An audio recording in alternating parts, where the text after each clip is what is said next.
Hát a hely, ahol most vagyunk, ez Alsóbörzsöny határában van. Kedvenc helyeimnek ez az egyike.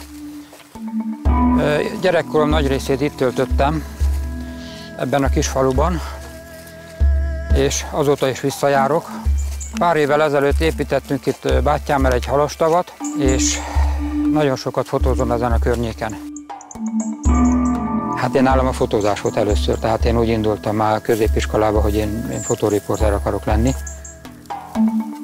Úgyhogy egy fényképész iskolát végeztem, és mondjuk a szakmában nem sokat dolgoztam, de hát a fényképezés az azóta is a szívem csücske.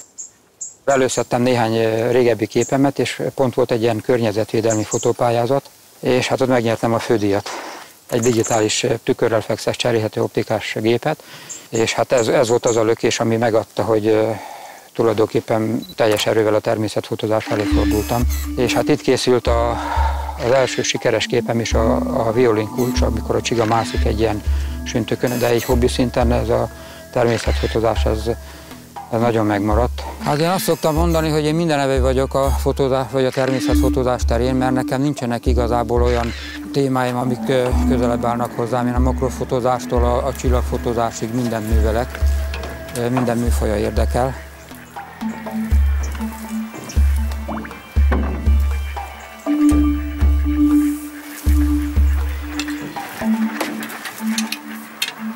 Hát ez a hely, ez ugye egy vízi környezet, itt vízimadarakat szoktam fényképezni, jégmadarat, ami egy nagyon érdekes madár, csak nehéz elkapni.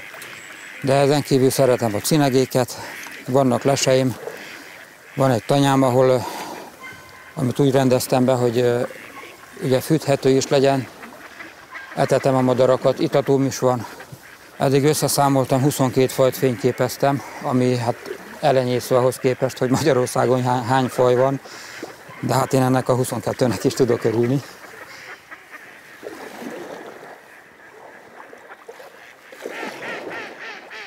A távirányító, amikor cinegéket fényképezem, akkor sorozatra teszem. Persze ott is azon múlik, hogy ha vakúval fényképezek, akkor a vakú az azért annyira nem bírja.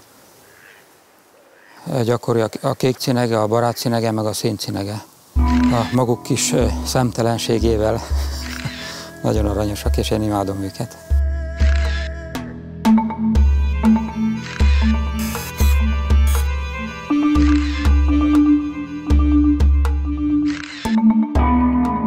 És hát nyáron ez a bokros rész, ez tele van énekes madarak fészkeivel. Ugye az a probléma, hogy hát közel kell kerülni a vadakhoz, és a vadak ugye nem szeretik az embert. Ezért álcázni kell magamat, vagy lesből fényképezni. Növényfotóknál ott ugye könnyebb a helyzet, ott a gyönyörű fényeket kell megtalálni és kihasználni. Nekem egyik kedvencem különben az élfényes fotózás.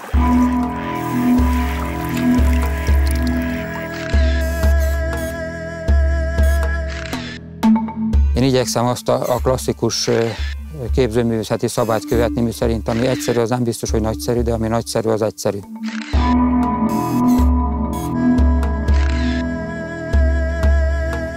Én világosan látom a fejlődést, tehát azok a képek, amiket az elején fényképeztem, olyanokat most már nem nyomnám meg a gombot, amit akkor megfényképeztem. Hát azt szokták mondani, hogy a gyakorlat teszi a mestert, és hát gyakorolni kell ezt a szakmát is, és ha az ember sokat gyakorolja, akkor lehet fejlődni benne. Tehát akármilyen szinten van az ember, mindig lehet tovább lépni egyen.